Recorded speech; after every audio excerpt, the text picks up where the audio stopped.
Hello friends, welcome to Chithu's farm lifestyle. இன்றைக்கி ஒரு எறும்பு கதை சொல்ல போகிறேங்க. ஒரு சின்ன எறும்பு இருந்துச்சு, ரொம்ப உழைப்பாளி. தினமும் என்ன பண்ணும் தெரியுமா? சின்ன சின்ன தானியங்கள், உணவு எல்லாம் தேடி எடுத்து வந்து தான் வீட்டில் சேமித்து வைக்கும்.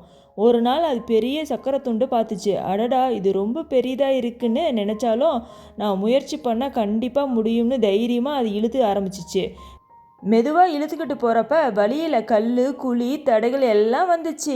ஆனால் அந்த எறும்பு விடலை, தொடர்ந்து முயற்சி பண்ணுச்சு. அதை பார்த்து இன்னொரு எறும்பு வந்துச்சு. நானும் உதவுறேன்னு அப்படியே இன்னும் சில எறும்புகள் சேர்ந்துச்சு. எல்லாம் சேர்ந்து அந்த பெரிய சர்க்கரையை தூக்கி கடைசியில் தங்களோட வீட்டுக்குள்ளே கொண்டு போயிட்டாங்க. அப்புறம் அந்த சின்ன எறும்பு சந்தோஷமாக சொன்னுச்சு, நம்ம ஒன்றா இருந்தால் எதுவும் கஷ்டம் இல்லை அப்படின்னு சொன்னுச்சு. கதையோட கருத்து என்னன்னா, சிறியவனாக இருந்தாலும் உழைப்பும் ஒற்றுமையும் இருந்தால் எந்த ஒரு பெரிய விஷயத்தையும் ஈஸியாக செஞ்சிடலாம். அதனால் நம்ம இனிமேல் எறும்பு போல் நல்லா உழைப்போம், ஒற்றுமையாக இருப்போம். கதை எப்படி இருந்துச்சுன்னு கமெண்ட்ஸில் சொல்லுங்கள். நெக்ஸ்ட் வீடியோவில் இன்னொரு கதையோடு உங்களை பார்ப்போம். இந்த கதை உங்களுக்கு பிடிச்சிருந்தா லைக் பண்ணுங்கள், ஷேர் பண்ணுங்கள், சப்ஸ்கிரைப் பண்ணுங்கள். தேங்க்யூ ஃபார் வாட்சிங். Tata, bye bye. வாழ்க வளமுடன்.